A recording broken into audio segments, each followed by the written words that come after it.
Standing on top of the highest point in Sunbury, this sprawling complex of buildings to the northwest of Melbourne has a very long history. The Sunbury Asylum has been the subject of many so-called paranormal, ghost and other interpretations.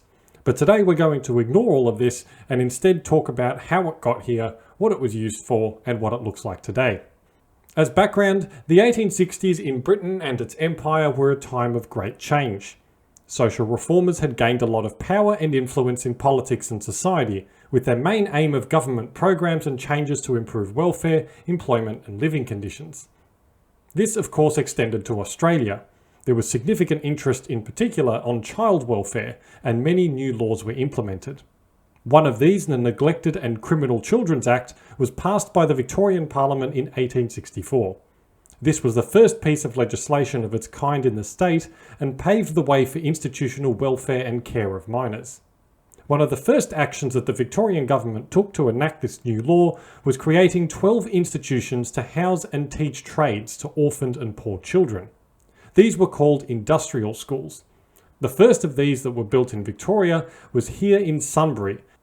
10 buildings were constructed on a large area of around 4 square kilometres. The facility was known as the Sunbury Industrial School, located on top of Jackson's Hill.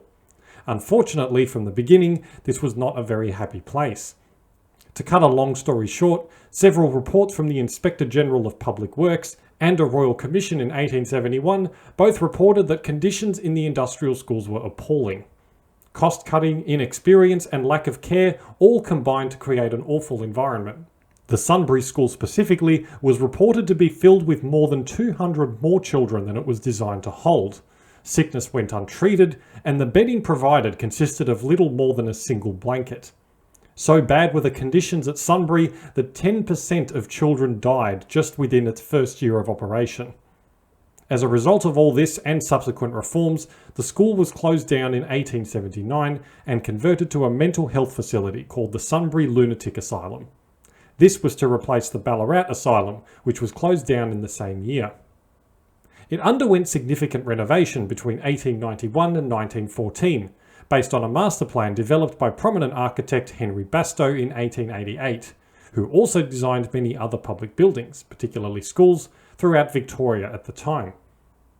It continued to operate in this way until 1985, when it was converted to a facility for mental health staff training. It then closed in 1992, with the land then being used by Victoria University, until it too closed in 2011. It was also briefly used as a temporary home for Hume Anglican Grammar School between 2008 and 2010. Today it houses Sunbury Primary School, the Sunbury and Macedon Rangers Specialist School, the 3NRG radio station, and Boiler House Theatre Company. Suburban sprawl has also caught up to the site, with parts of the grounds used for the Jackson's Hill residential estates that continue to expand today. So with all of that background information, let's have a walk around what it looks like today. Almost all of the buildings are fenced off. It seems that every time I come back here, there's some new layer of security. There are cameras, multiple layers of fences, and roving patrols of board security guards. But there are lots of interesting things to see here.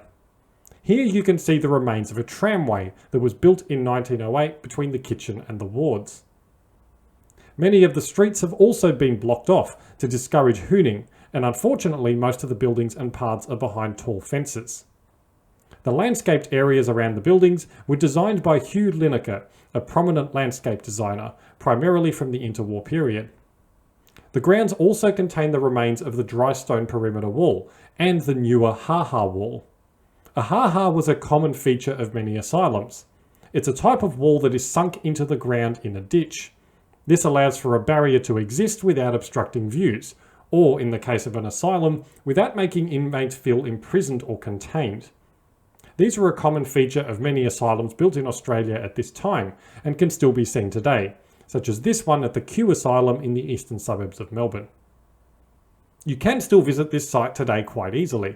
It's a bit eerie walking around such a large yet deserted place, but well worth it. Thanks for watching. If you enjoyed this and would like to see more, please subscribe to the channel to stay up to date on future videos. Also feel free to check out my website at philipmallis.com. Thanks again and see you next time.